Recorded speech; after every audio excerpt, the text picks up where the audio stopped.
Welcome back.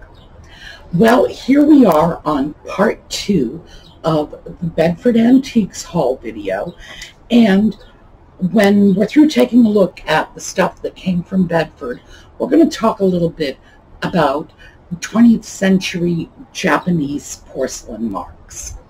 All right, when we get back.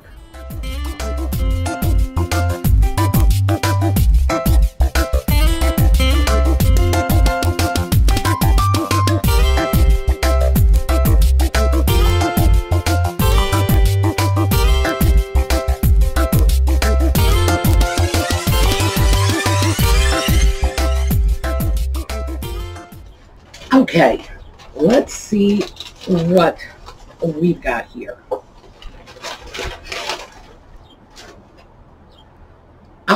Yes. I've got a couple of cups with matching saucers. Let's see where the saucers are. And I'm pretty sure I've got some film on this too, so let's check and see. Okay, as you can see, I sort of went on a little Asian goodies binge. These are sort of, well, small soup bowls, 6 for $10. They are not Asian. We've got a maker that I think is French or British, but they are attractive and I can do a lot with them. These, of course, are Japanese lusterware cups and saucers, but take a look at the color combination. We have silver and yellow with this beautiful pearlescent on the inside of the cups, so that's really desirable. Some more Japanese cups and saucers. In this case, it's just 2. Oh, I'm sorry, I should have given you the price on this. $5 for 3 cups, 6 saucers. Good deal, as you can see. This is $4 for the pair of cups and saucers. So it's $2 for each. This, which is 3 pieces, and we've got a tag on this. And here we go, $2 for the 3.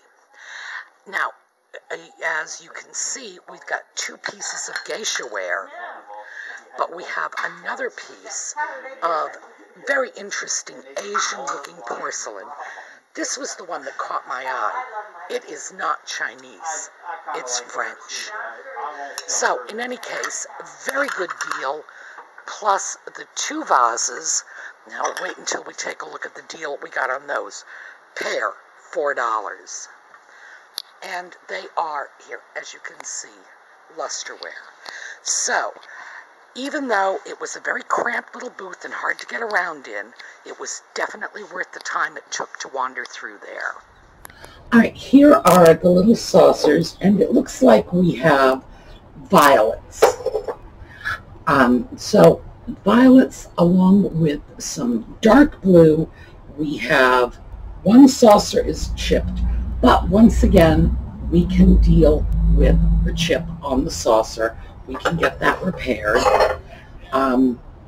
In all likelihood, these are going to turn into the 2-tiered little tidbit trays, the ones that will hold sugar and lemon and so on in the kitchen, or cosmetics and the hair ties and whatever in the bathroom or on the dressers. Those were not expensive pieces, and Japan too. Let's see. Oh, heavy. All right.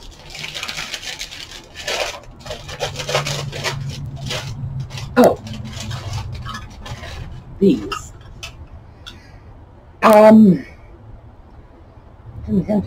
Ironstone. All right. English paisley. I got these because I wanted to have a few plates in this particular colorway for Tidbit trays. So that's what I got these for. They were not expensive. I think they were $1 a piece.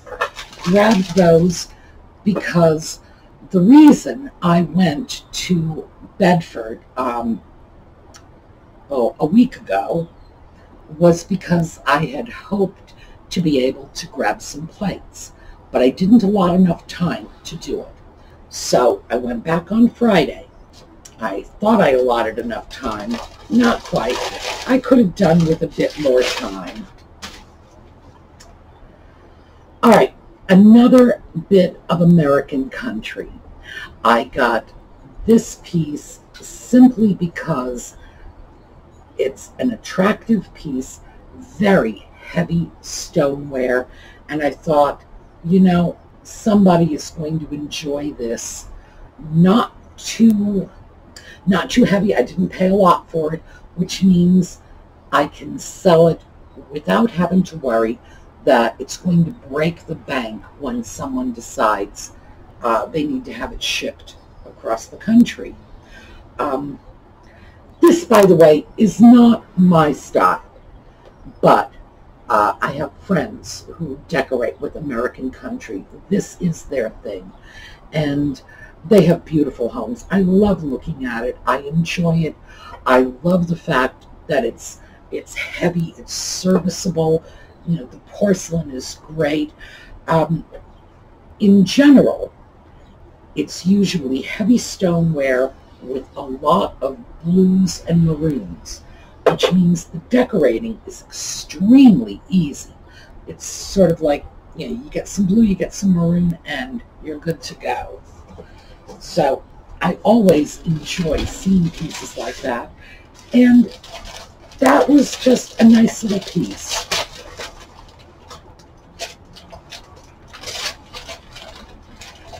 Now,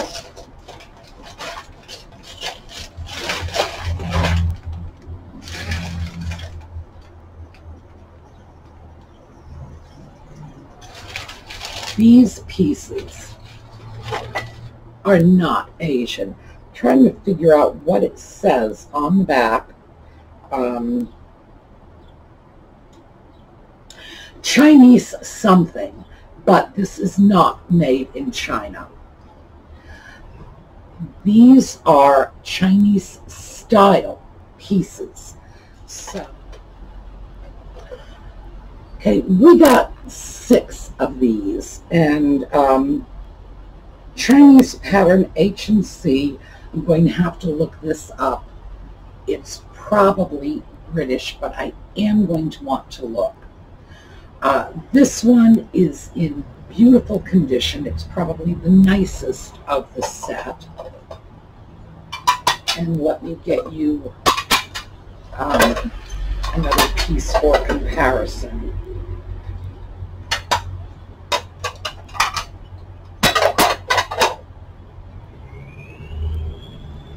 A lot of discoloration, heavy crazing. Now, you know, crazing doesn't put me off, but you can clearly see the difference in condition. So some of these were used, some of them were not. In all likelihood, these are going to become portions of Tidbit trays. We'll see. I didn't pay very much for them, and if I decide to take them in a different direction, I can easily sell them, but they are nice pieces, nice quality. And I think they were, well, they were something I bought because they were inexpensive.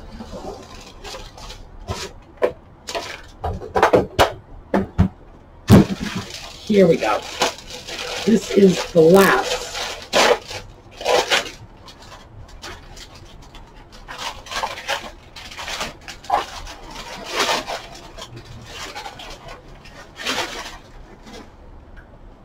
All right, so let's take a look at this. Well, this little piece caught my eye as I walked into the booth. Now, it's really nice. It looks like all of the little canisters are in good condition. So hang on, we're in for a bumpy ride here because I'm going to have to hold the camera. Alright, so of course we knew we were going to find the Japan mark. The little spice canisters look brand new. I'm not seeing any damage. Now let's get up here and take a look. $24. And let me just see what it says. Who knows? It says something that I cannot read, but it does say 6 spice canisters, and obviously it has the little housing, and that's here, $24. I think that's a really good price. I'm not sure if the price is good enough for me to get it and resell it, but if I wanted that sort of thing for myself, well, I mean, let's take a look. It's like $4 per canister, and those canisters easily are worth that. So it's something for me to think about. Oh, and it's 20% off. So something for me to think about a little more seriously. Now, I got this because the condition is really beautiful. It's excellent condition. And the pieces are old. That little paper tag tells me probably 1960s, along with the style. So this is, it's a little wall-mounted spice set. We've got salt, pepper, paprika, nutmeg, cloves, and cinnamon. Interesting collection of spices. All of them have a little bit of fruit here you can use as a handle to remove the spice canister, and our canisters all have little holes at the top, corks at the bottom, like salt and pepper shakers. They're beautiful, and they don't look as if they have ever been used. So that finishes up our Bedford trip. And of course, I am going to show you again the whole set of pictures of the entire trip. So here you go.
right, and there were a few things that I filmed that I didn't bring home. So let's take a look at that. So I wanted to show you a couple of other pieces of American country pottery. As you can see, they're quite similar in general appearance to the pieces I got from, one was from the Williamsburg Pottery in Virginia, and the other was what I believe to be a handmade piece. So, let me back up so we can see them all together. My concern about pieces like this is when they are in a case, that usually means that they're pretty pricey. Pieces like this were often made as repros. So before I would even give a piece like this a second look, I'd want to take it out of the case and take a really close look at it. Here, let me show you right over here. I'm going to try to keep this wobbling of the camera to a minimum. The bean pot, in fact, is a frequently reproed style of piece. So, if this is the sort of thing you collect, if you want to make beans in it, a repro pot will be great. But if you want it for the antique value, you better make sure you're getting what you think you're getting. Okay, we've talked about this sort of thing before, but I want to show you an example of what not to buy. These Barbies, you can't even give them away. A few of them will go for decent money, but unless you are prepared to put the time into researching them and researching why this is not one of them, but this one, the price on this is $75. Now, I can absolutely promise you, just take a look at her. She is a millennial princess Barbie. She will be in the Barbie section from 1979 to current. So it's the not the vintage Barbies. Take a look at this. Go ahead on eBay. $75 is what they're charging for it. See for yourself what a doll like this will fetch in the open market. This is an example of a really nicely organized, clean, neat booth. You have no trouble at all finding what you're looking for in a place like this. And we're going to go over to that case and take a peek in a minute, but right now, we've got a seller who very cleverly put one of the more significant pieces right out here in front. So let's take a look.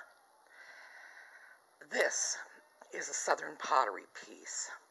It's beautiful. The price on this is $25. It's got the Southern pottery marking.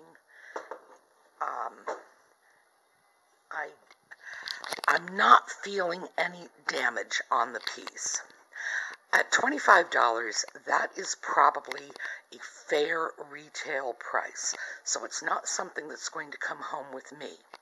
It is, however, a really, really popular piece from the Southern pottery line. Let's take a peek over here. The piece that it's on is an old sewing machine base that even has the treadle and the wheel with obviously a new top that's been painted. Very nice piece. I am not in the market for one of those. If I were, I'd certainly take an extra look at this. So we're going to come over. So again, pardon the wobbly camera. And let's take a look at our little gazelles. And our gazelles are $35. Very, very pretty pieces. And as we look in here, we are seeing figurines. Everything is just, it's right in front of you. You don't have to look. You don't have to fish around. You don't have to shove one item out of your way in order to get a better look at what's behind it. So this kind of booth is just a joy to shop in.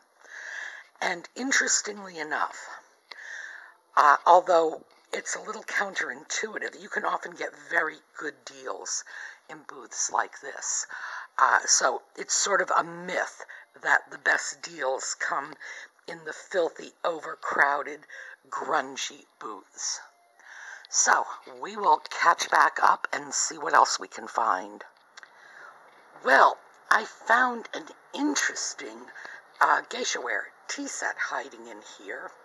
I just checked the price and it's like $28, which is a very good price for this, but it's still full retail, so we walk away. So I wandered into a little booth that is mostly linens, textiles, and clothing, and look what I happened upon.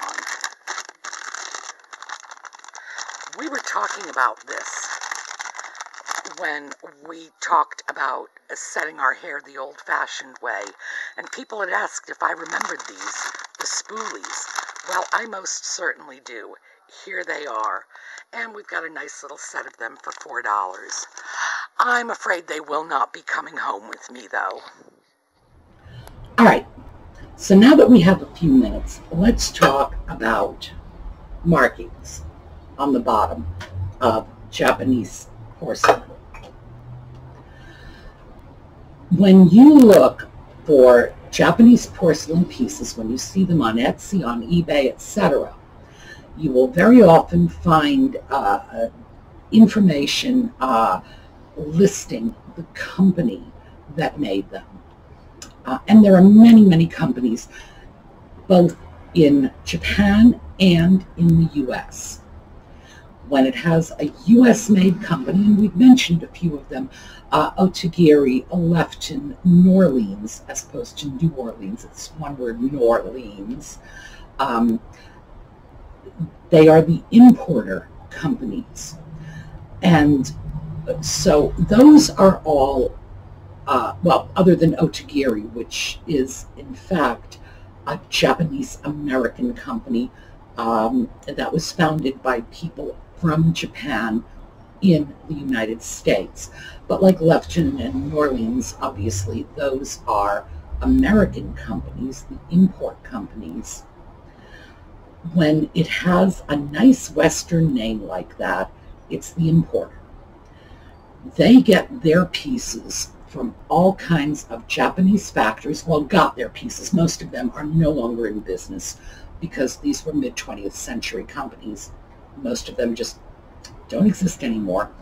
They got their pieces from all kinds of different Japanese companies and then brought them to the U.S. and put their own label on it, their own mark. When you see a Japanese name on it, and Takeda is one, Nortaki Mieto, when you see those are the companies in Japan that made the pieces. And you can almost always tell the difference simply because some of them have obviously Japanese names, others have obviously Western names. So, what are the differences? Well, Nortaki was the premier porcelain factory in Japan. They have the highest quality, they have the best artists. They created their own style, and we talked about this before, that sort of Nortaki scenic design, usually with the lake and the little island and the tree and the little shack and sometimes a little swan and a little windmill, and good heavens, I saw one with a moose. That really kind of blew me away. I didn't know they had moose in Japan. I don't think they do, frankly. Nortaki was a big one, and then two of the chief Nortaki artists separated from the company and formed their own company, Mieto, which also had some beautiful work. So consequently, Mieto porcelain has a very high value. was Antiques Roadshow had said that in general they start off at about $50 for a Mieto piece. So Antiques Roadshow, I should say, usually they place their values pretty much on the high end, but still, it's something to keep in mind. Other factories, there were so many of them that it's hard to even keep track of them all. Can we identify everyone? No, we simply can't. It would be nice if we could, but companies were going into business and falling out of business very quickly. Companies that were in business prior to the Second World War, of course, for obvious reasons, it was a country that lost a war. Generally speaking, they don't come out of the other end of that with all their records intact. So some of those companies have just been lost to the sands of time. In general, does the company name mean anything? No.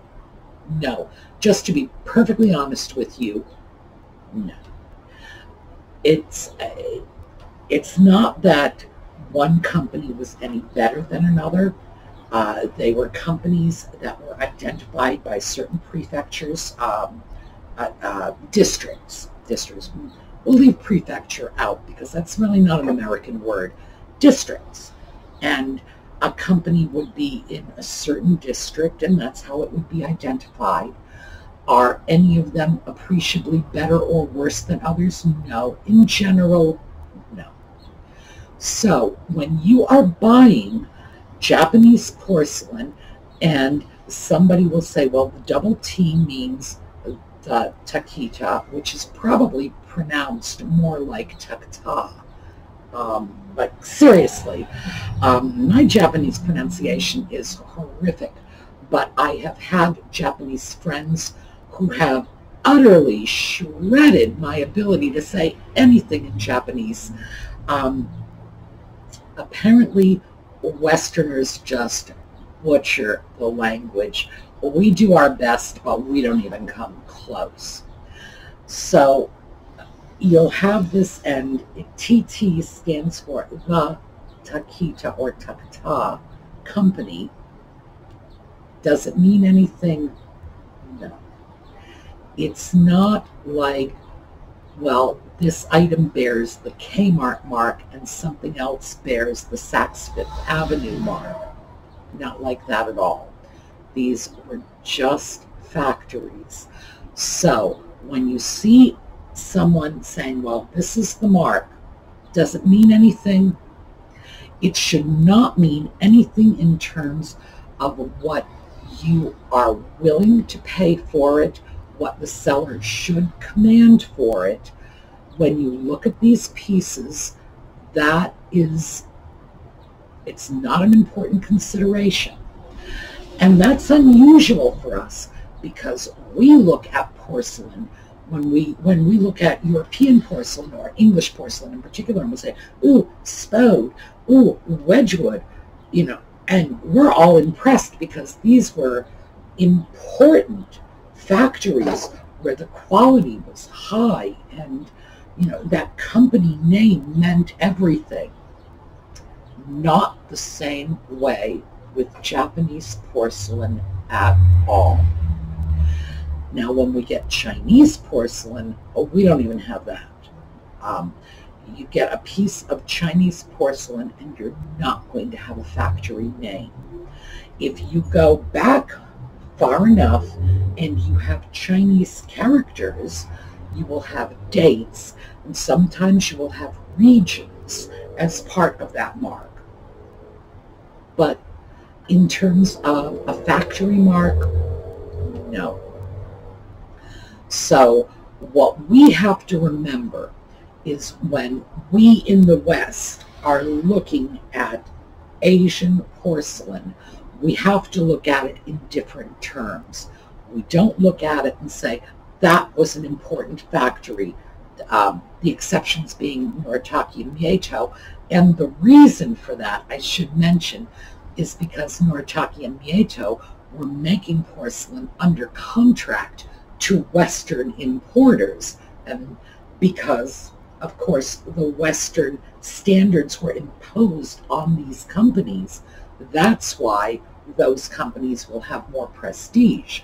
But again, it's our value we threw on their system. Left to their own system, it's just First Street Factory, Second Street Factory, Third Street Factory. That's all the meaning it has. Just differentiation by different districts of Japan. So what the takeaway from this is, you do not want to find yourself paying more for something just because it has a nice little factory mark on it, or because the seller says, I know what factory it came from, therefore it's worth more. No, politely decline, because essentially it's all the same, So we just need to make sure we are not allowing our Western standard to impact our view of people for whom those standards are utterly meaningless. All right, so Japanese porcelain marks of the 20th century, it'll tell you where it was made. Sometimes it'll tell you when it was made, but that's pretty much all it's going to tell you. It's not going to tell you, for example, and it was made under contract to the Queen, like, the Spode or the Wedgwood, or Wedgwood. Was Wedgwood, I think Wedgwood. I conflated that. I came up with two and put them together. I'm not sure how I did that. Okay, Spode or Wedgwood or whatever. It's not the same. So remember, don't look at Asian porcelain with your Western eyes. That's probably the best advice I can give you. All right, so we have seen this. I am still working to get through the giveaways from Friday.